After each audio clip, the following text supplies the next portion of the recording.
Today we are going to talk about elements of a paragraph. In many languages, the fundamental unit of composition is the paragraph. A paragraph consists of several sentences that are grouped together. And this group of sentences together discuss one main subject. In US formal academic English, paragraphs have 3-point parts.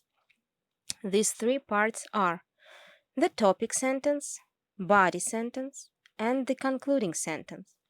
We will also talk briefly about details in paragraphs. A topic sentence usually comes at the beginning of a paragraph. That is, it's usually the first sentence in a formal academic paragraph. Sometimes this is not true. Not only is a topic sentence the first sentence of a paragraph, but more importantly, it's the most general sentence in a paragraph. What does most general mean? It means that there are not many details in the sentence, but that the sentence introduces an overall idea that you want to discuss later in the paragraph. For example, suppose that you want to write a paragraph about the natural landmarks of your hometown. The first part of your paragraph might look like this. Notice how the first sentence begins with my hometown, a few spaces to the right of the paragraph H. This is an indentation. All paragraphs in English must begin with an indentation. Note how the first sentence, my hometown, Wheaton, is famous for several amazing geographical features, is the most general statement. This sentence is different from the two sentences that follow it, since the second and third sentences mention specific details about the town's geography and are not general statements. Here are some examples of sentences that cannot be used as topic sentence. The problem with sentence 1 is that it contains too many details. Topic sentences are general, and details should appear later in the paragraph. A better topic sentence would be like one mentioned previously. My hometown is famous for several amazing geographical features. Sentence 2 is not appropriate as a topic sentence because it mentions two topics, not just one.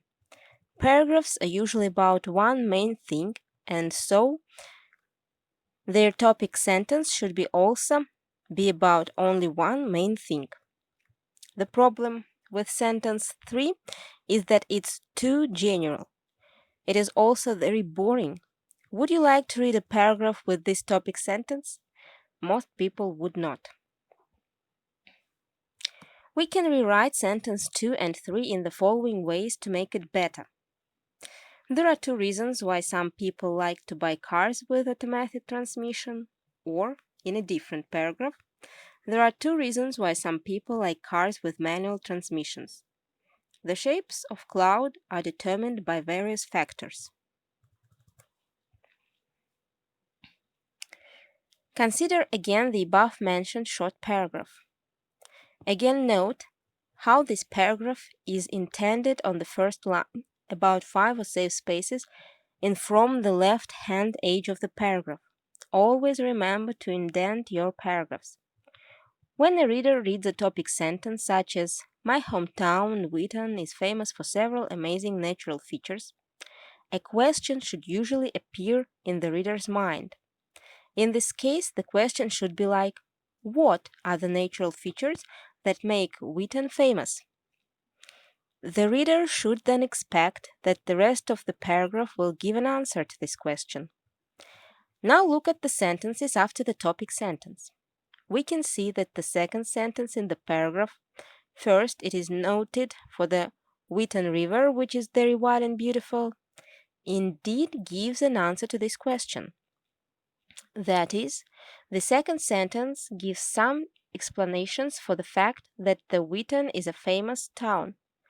Similarly, we can see that the third sentence also gives some explanation for the fact that Wheaton is famous by giving another example of an amazing natural feature, in this case, Wheaton Hill.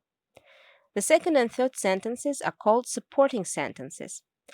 They are called supporting because they support or explain the idea expressed in the topic sentence. Of course, paragraphs in English often have more than two supporting ideas. The paragraph above is actually a very short paragraph. At minimum, you should have at least 5 to 7 sentences in your paragraph. Here we can see our paragraph about Wheaton with a few more supporting sentences in bold font.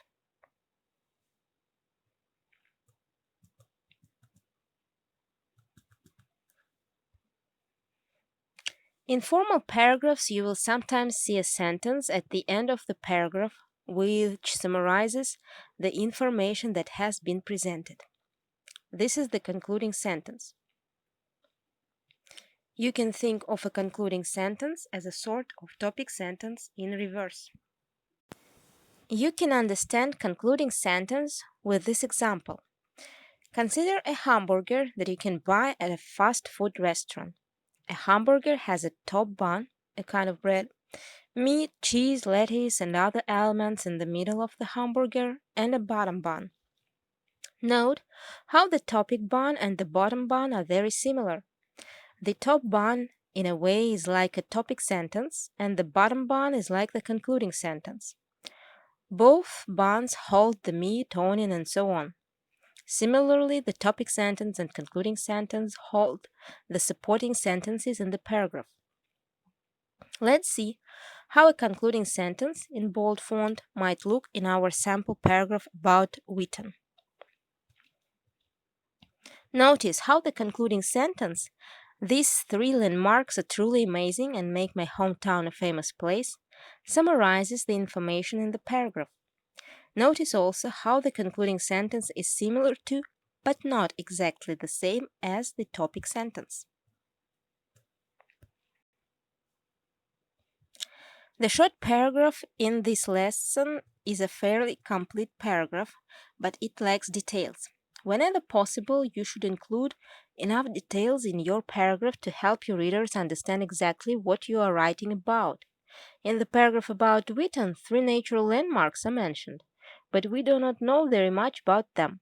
For example, we could add a sentence or two about Wheaton River concerning how wide is it or why it is beautiful. Consider this revision and no additional details in bold. Why are details important? Consider the example of the hamburger mentioned above. If the hamburger buns are the topic and concluding sentences, then the meat, cheese, and lettuce, and so on are the supporting details. Without the food between the hamburger buns, your hamburger would not be delicious. Similarly, without supporting details, your paragraph would not be very interesting.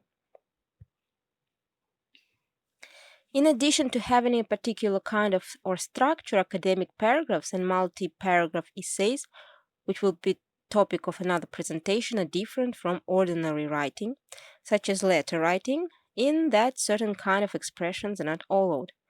For example, in formal essays, you should not use contractions such as don't or aren't. Instead, you should write out the words in full, for example, do not and are not. Also, in formal essays, you should avoid the first and second person. That is, do not use the pronoun I or you. The pronouns we and us are sometimes used in formal essays in some major fields, but in general, you should not use these unless you are certain that they are customary in your field and or your profession allows them. It is safer simply to use the third person.